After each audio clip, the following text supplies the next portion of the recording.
ಸ್ವಂತ ಅಣ್ಣನೇ ತನ್ನ ಮಕ್ಕಳೊಂದಿಗೆ ಸೇರಿ ತಮ್ಮನನ್ನ 28 ಬಾರಿ ಇರಿದು ಕೊಂದ ಘಟನೆ ಮಂಡ್ಯದ ಮಾಯಪ್ಪನ ಹಳ್ಳಿಯಲ್ಲಿ ನಡೆದಿದೆ. 30 ವರ್ಷದ ಯೋಗೇಶ್ ಭೀಕರವಾಗಿ ಕೊಲೆಯಾಗಿದ್ದಾನೆ. ಅಣ್ಣ ಲಿಂಗರಾಜು, ಮಕ್ಕಳಾದ ಭರತ್, ದರ್ಶನ್ ಈ ಕೃತ್ಯ ಎಸಗಿದ್ದು ಬಂಧನ ಭೀತಿಯಿಂದ ತಲೆಮರೆಸಿಕೊಂಡಿದ್ದಾರೆ. ಹಲವು ವರ್ಷಗಳಿಂದ ಲಿಂಗರಾಜು ಹಾಗೂ ಕೊಲೆಯಾದ ಯೋಗೇಶ್ ನಡುವೆ ಆಸ್ತಿ ಕಲಹ ಇತ್ತು. ಆಸ್ತಿ ವಿಷಯಕ್ಕೆ ಆಗಾಗ ಕುಟುಂಬದಲ್ಲಿ ಜಗಳ ನಡೀತಿತ್ತು. ಅದೇ ಕಾರಣಕ್ಕೆ ಯೋಗೇಶ್ ಕೊಲೆಯಾಗಿರುವ ಶಂಕೆ ವ್ಯಕ್ತವಾಗಿದೆ. ಜನವರಿ 21ರಂದು ಯೋಗೇಶ್ ಮದುವೆ ನಿಗದಿಯಾಗಿತ್ತು.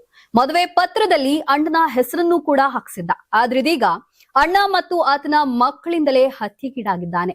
ಕೆರೆಗೋಡು ಪೊಲೀಸ್ ಠಾಣೆಯಲ್ಲಿ ಪ್ರಕರಣ ದಾಖಲಾಗಿದೆ.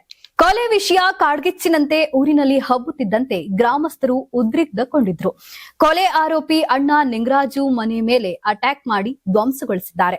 ಟಿವಿ, ಫ್ರಿಡ್ಜ್, ಪೀಠೋಪಕರಣ ಸೇರಿದಂತೆ ಸಿಕ್ಕಿದ್ದವನ್ನೆಲ್ಲವನ್ನ ಪುಡಿ ಪುಡಿ ಮಾಡಿದ್ದಾರೆ. ಸದ್ಯ ಮಾಯಪ್ಪನಹಳ್ಳಿ ಗ್ರಾಮದಲ್ಲಿ ಯಾವುದೇ ಅಹಿತಕರ ಘಟನೆ ಜರುಗದಂತೆ ಪೊಲೀಸರಿಂದ ಬಿಗಿ ಭದ್ರತೆ ಕೈಗೊಂಡಿದ್ದಾರೆ.